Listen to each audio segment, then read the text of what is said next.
12 তারিখে ভোট দিয়ে আমাদেরকে জয়যুক্ত করবেন।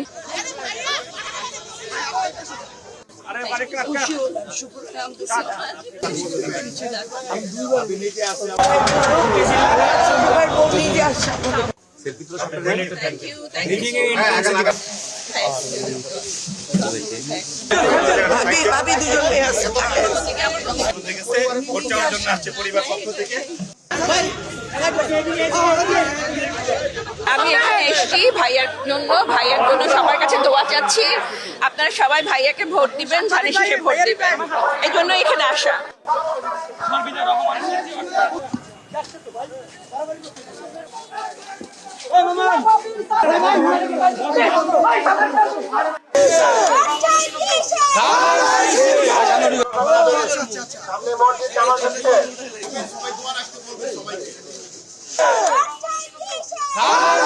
ইনশাআল্লাহ 12 তারিখে ভোট দিয়ে আমাদেরকে জয়যুক্ত করবেন।